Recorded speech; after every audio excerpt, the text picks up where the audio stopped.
A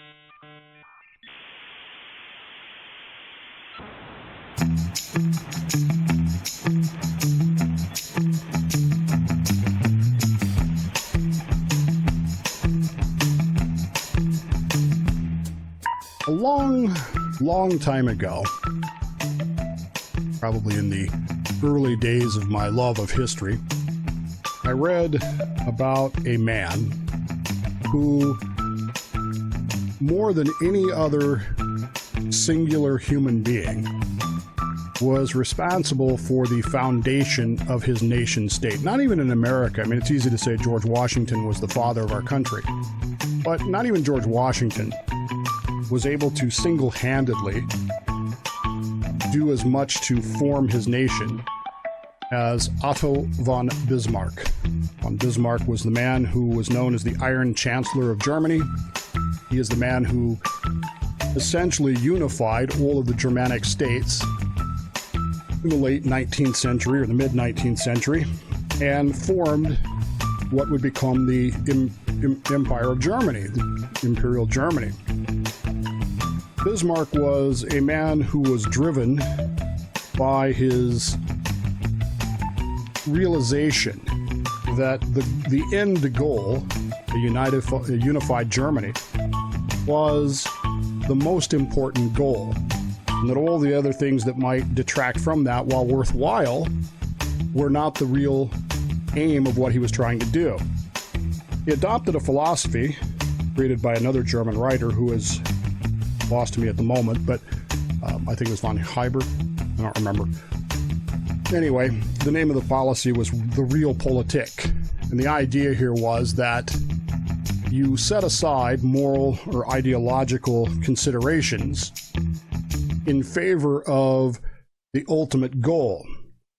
Now, some people would look at this and say, well, that's just compromising, Dave. That's just... In a way it is. In a way it's not. In a way it's making sure that your goal is met.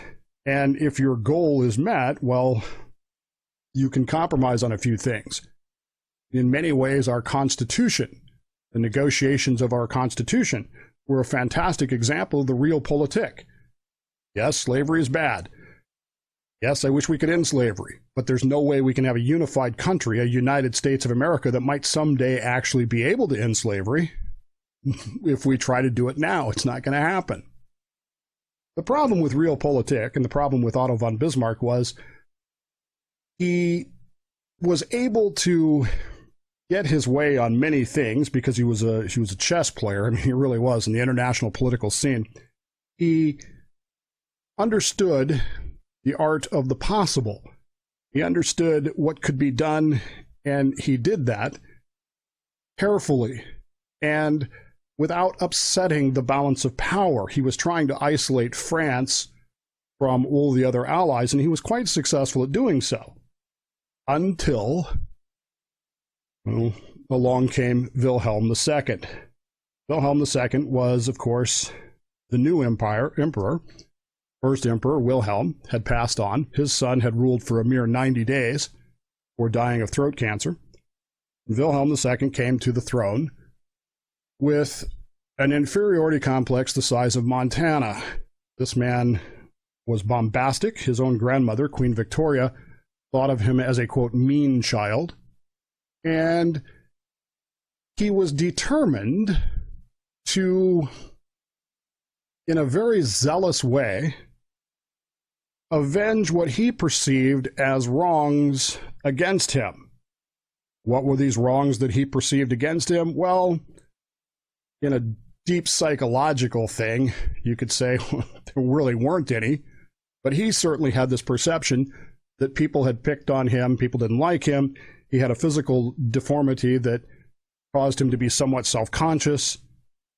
And in his bombacity, he literally drove Bismarck out of office.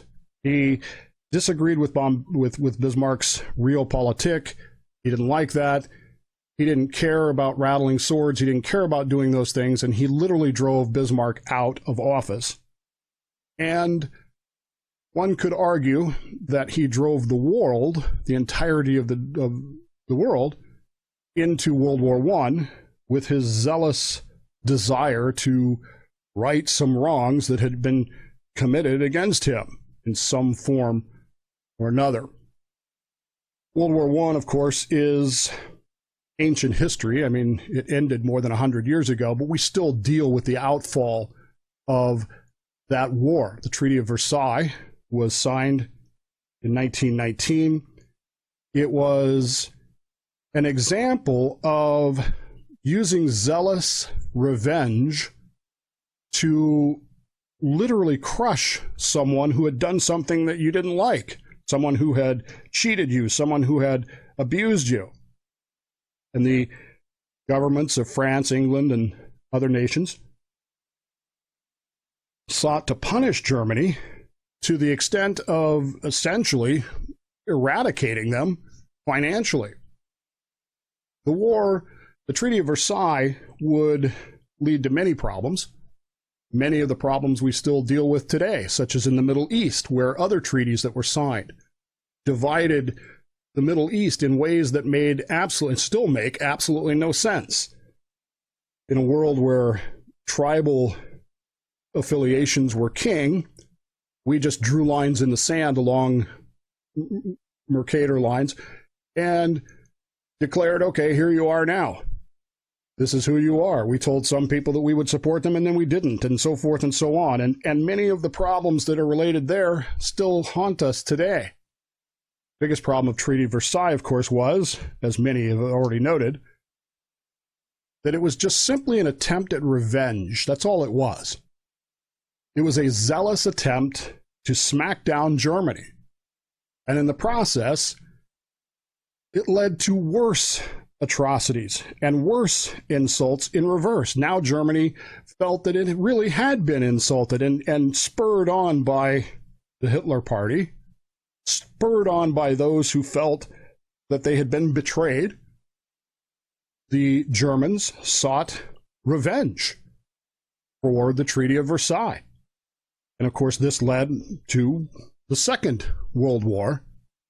And we're still dealing with the problems of that war as well. In many ways, the Second World War didn't end until well into the 1990s, the Cold War being much an extension of the Second World War in some ways.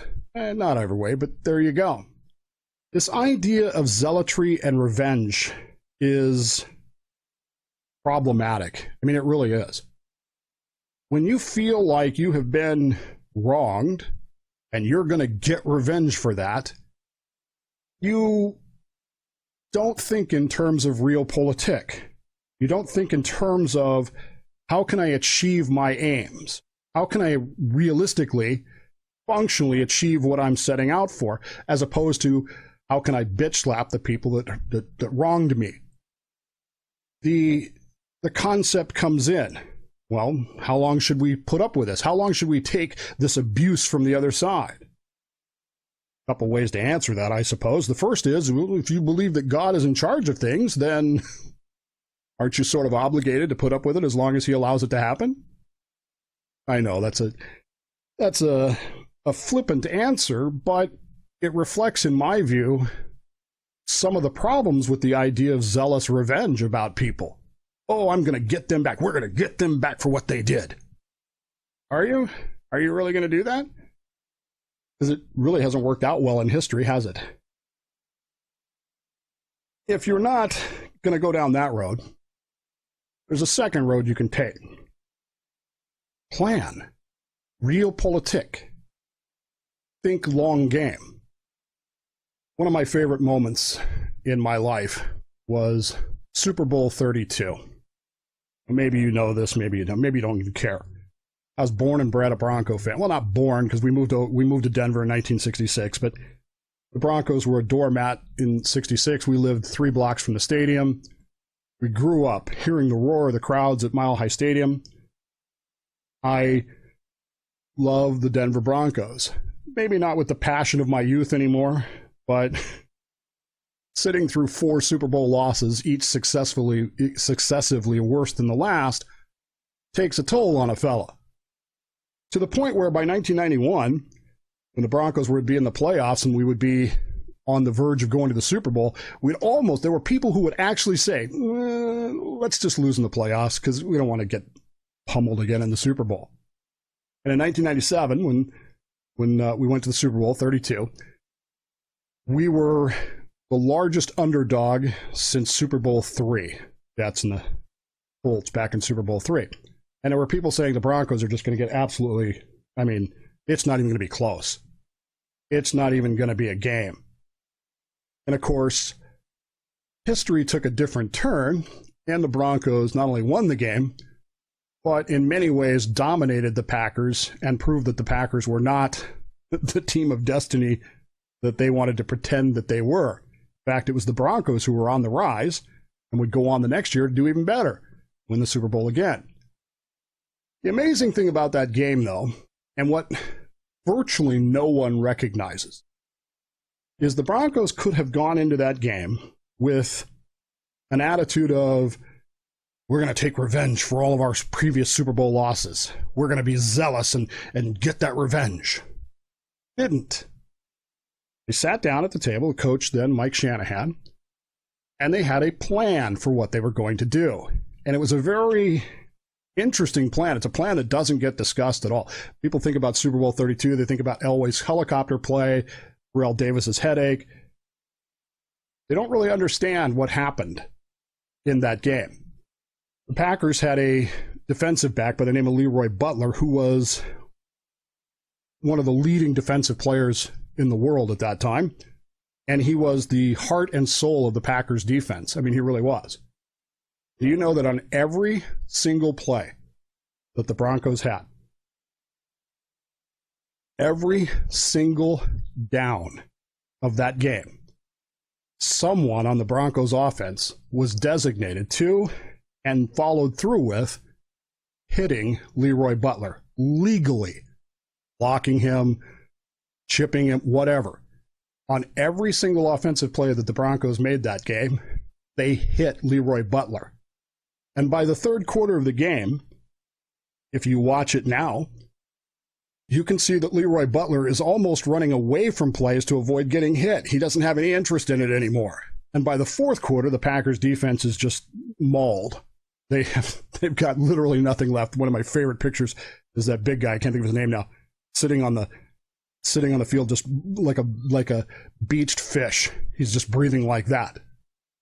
The Broncos pounded Leroy Butler. And in the process of doing that, did something that no one expected them to do. To this day, very few people actually know that they did that. Sports Illustrated, as you saw there, had a grand write-up of it. And it was one of the most brilliant plans, long-range plans, ever performed on a football field. Right up there with Bill Parcells in the Super Bowl in 1990 with his how to slow down the Buffalo Bills offense that year.